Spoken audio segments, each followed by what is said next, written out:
Yes, my name is Nolan Farrell. I'm from Queens, New York. 30 years ago, I was maliciously prosecuted for a crime I didn't do. Okay. On May 6, 1990, a correctional officer was robbed by two black individuals. 3 days after the crime, the correctional officer picked the guy out of a photo array and said he's one of the guys who robbed him. 5 months later, the same correctional picked me up out of a lineup 5 months later and said I'm the second guy who was acting in concert with the first guy. Okay. Basically, I was kidnapped off the streets and put in a lineup against my will. And the first dude supposed to be picked out of a photo array by this correction officer. I found out he was incarcerated. They know I didn't know the guy from a hole in the wall. All throughout my procedures, even when I went to trial, I said, "Where's this co-defendant at?" So the truth could come out. I don't know him. He don't know me. He must have robbed that correction officer. I ain't got nothing to do with no robbery. Well, I did 10 years in jail. I appealed my case. I was affirmed. Just finding out the DA who took me to trial hit exculpatory evidence, which is Brady material, that showed that this co-defendant was incarcerated at the time of my trial. Mm-hmm. Never gave me this paperwork. Never at all. I got this on my own in 2019. Excuse me. Mm-hmm. Now my case in the conviction attorney unit for the past 2 years. I did my own paperwork, and the conviction. They have a conviction attorney unit, meaning they investigate cases like this of innocence. Okay. Well, they have my case since 2000. Today's 2022, and every attorney.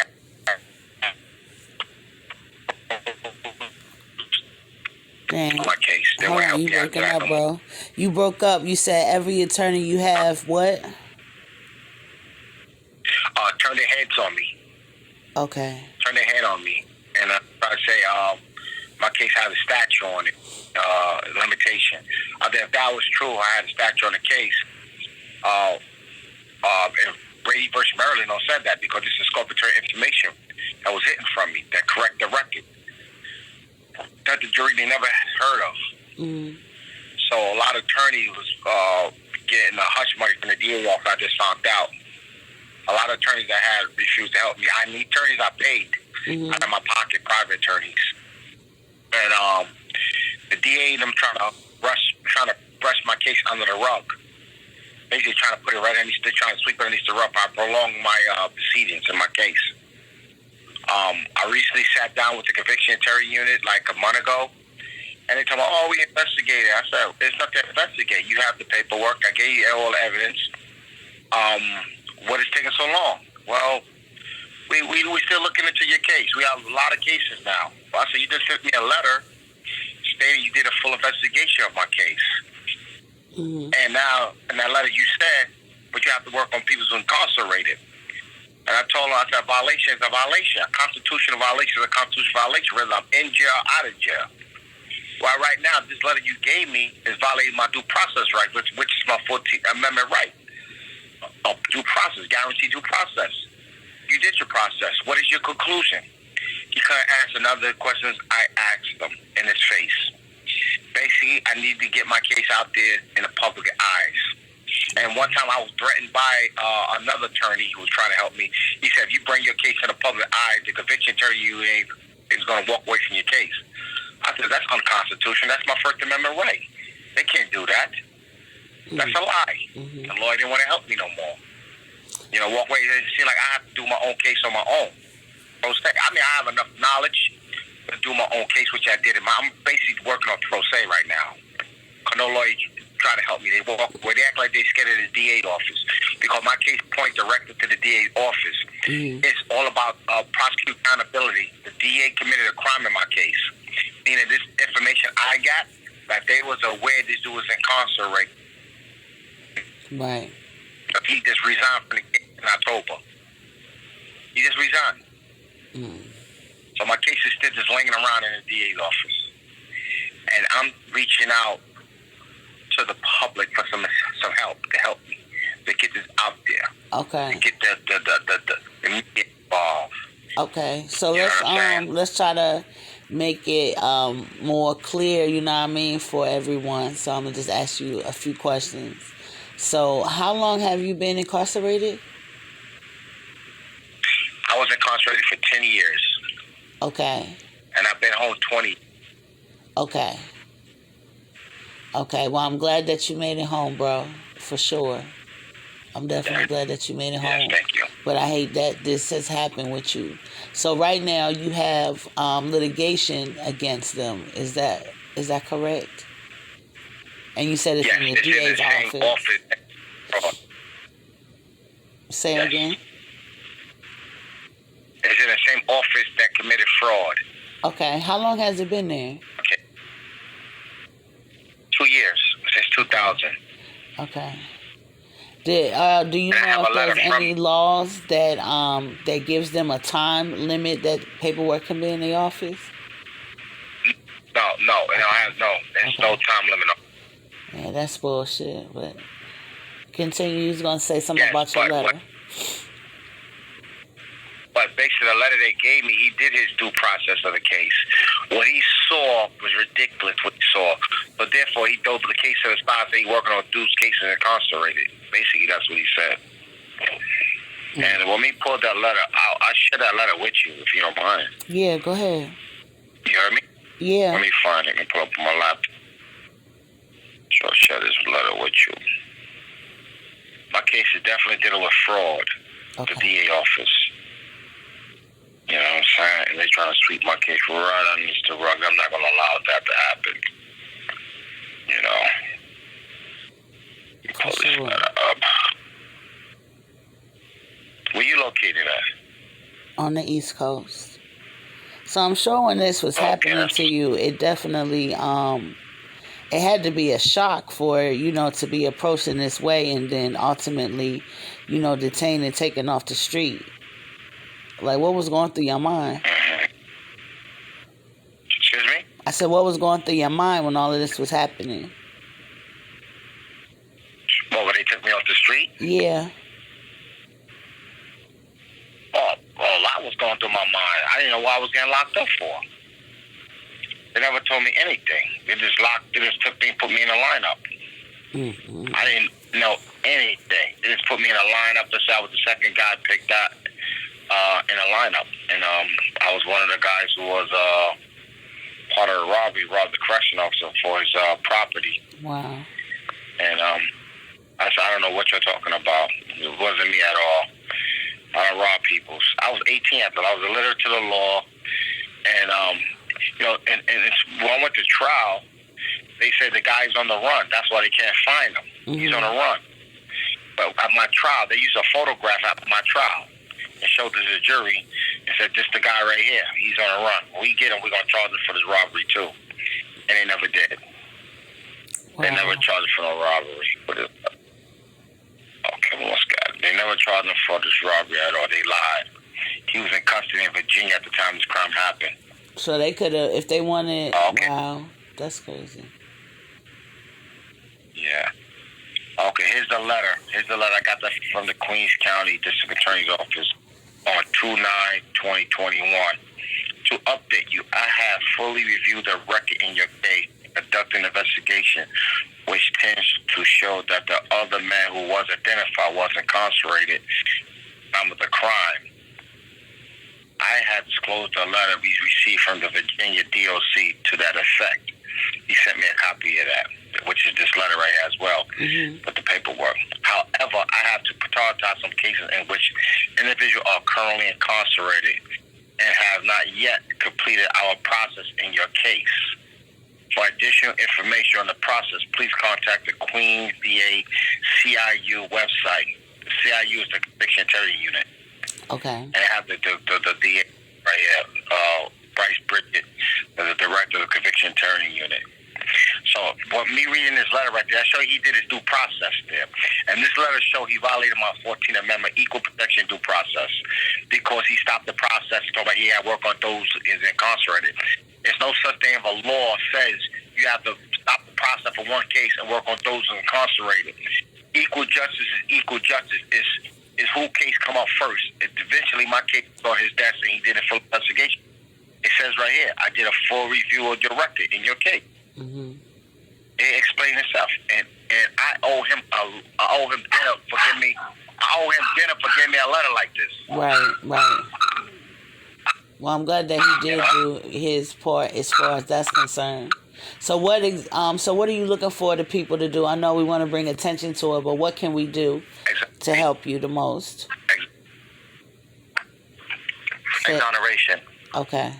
So you're looking to get exonerated. I can definitely understand that. Absolutely.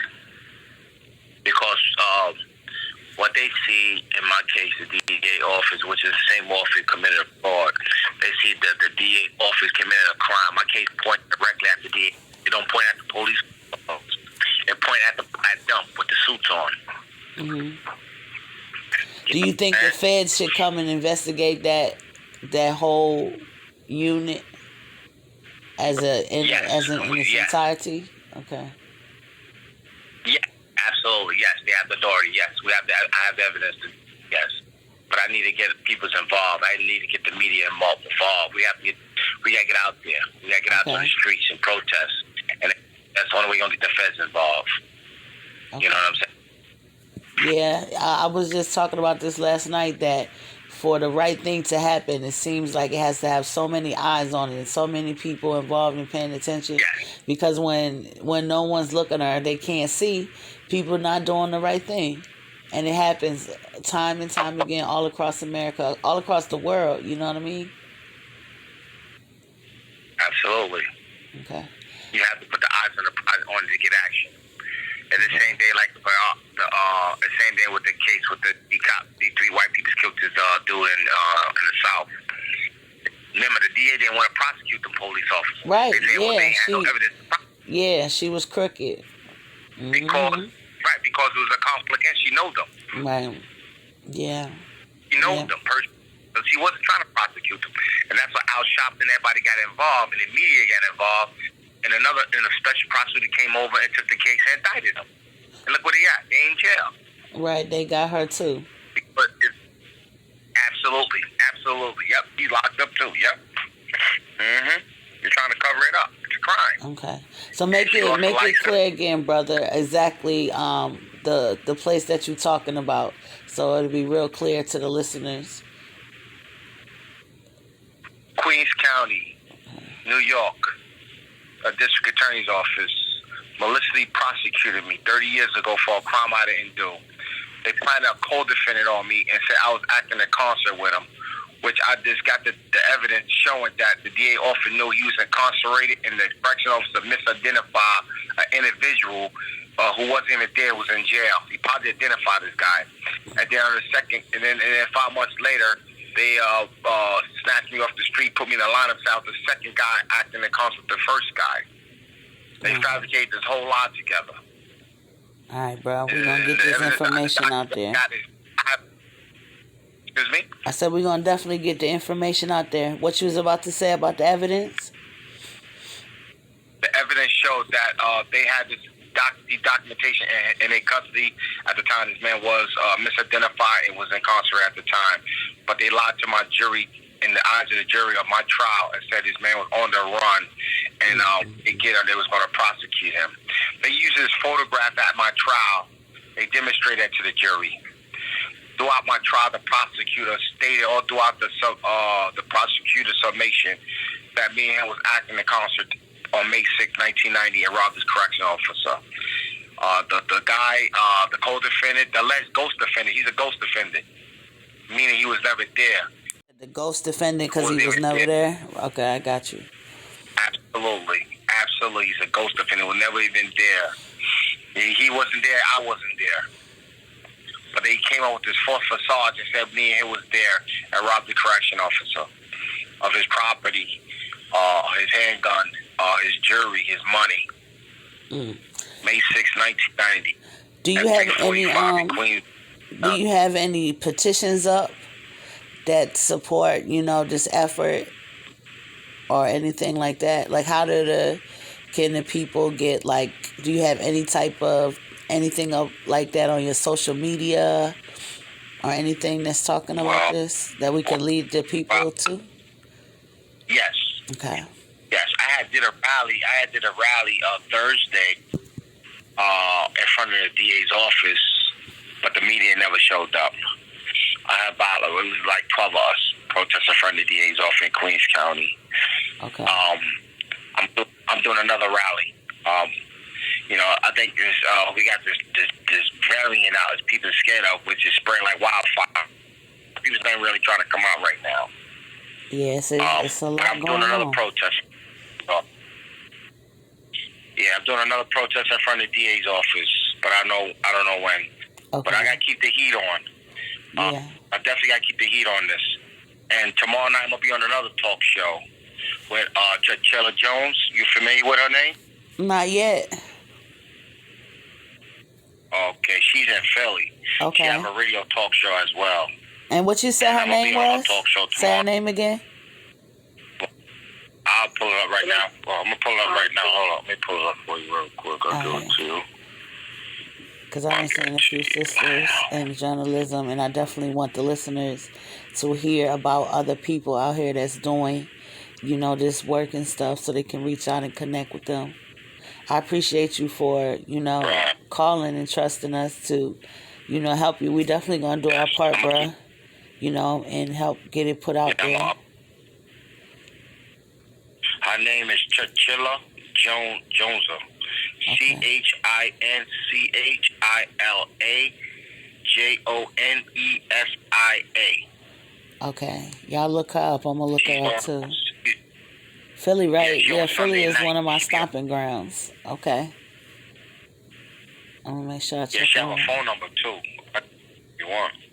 Yeah, she puts it out publicly. Yeah, she on a talk show. Yeah. Okay, yeah, go ahead and drop it. Absolutely. Let me find her phone number. Look on my laptop.